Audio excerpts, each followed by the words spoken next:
வேந்தர் டிவி நேயர்களுக்கு இனிய வணக்கங்கள். ஜோதிட நேரம் நிகழ்ச்சியில் உங்களை நீண்ட நாளுக்கு பிறகு சந்திப்பதில் சந்தோஷம்.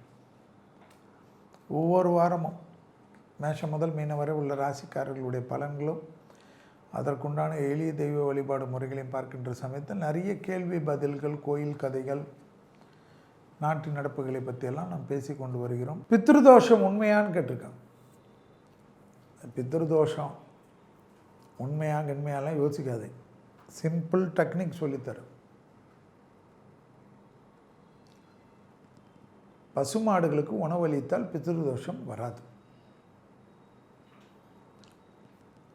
நீங்கள் எங்கேயாவது தொலைவில் இருக்கீங்கன்னா எவ்வளோ கோசாலா நடத்துகிறாங்க. நான் கூட இப்போ ஆரம்பிக்கிறேன்.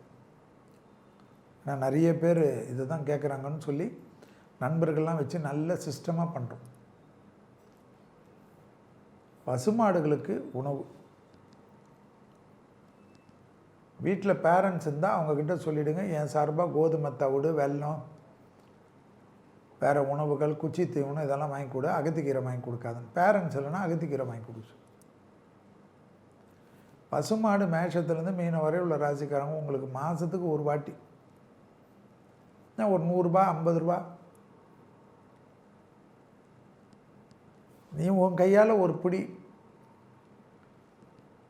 அரிசி கஞ்சி வச்சா போகாதா? எல்லாம் வாழைப்பழம் 2 வாங்கி கொடுத்தா போகாதா? கண்டிப்பாக பண்ணுங்கள். வெளிநாட்டில் இருந்தால் இந்தியாவுக்கு வரைச்சா பசுமாடுக்கு பண்ணி கொடு. பெரிய தோஷம். காசிக்கு போகிறேன், ராமேஸ்வரம், அதெல்லாம் உங்கள் இஷ்டம். அந்த சங்காதியெல்லாம் உங்களுது. எங்கே வேணுமா போய்க்கும். செல்விக்கு வேண்டியது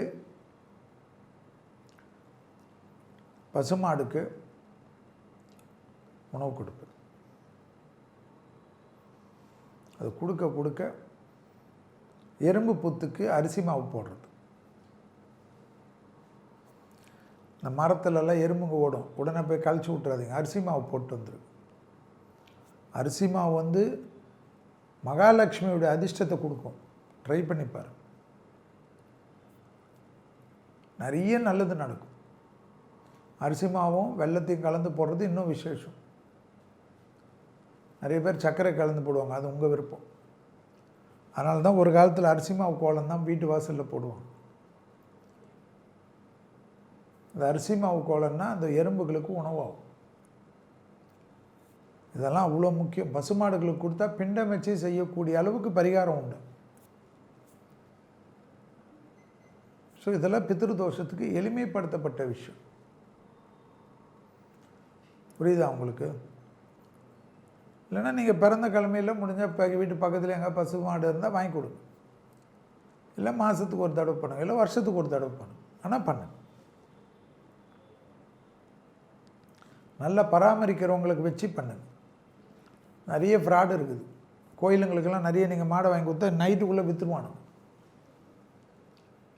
எல்லாத்துலேயும் எல்லாம் சிஸ்டம் பண்ணுறோம். நிறைய மாறும்.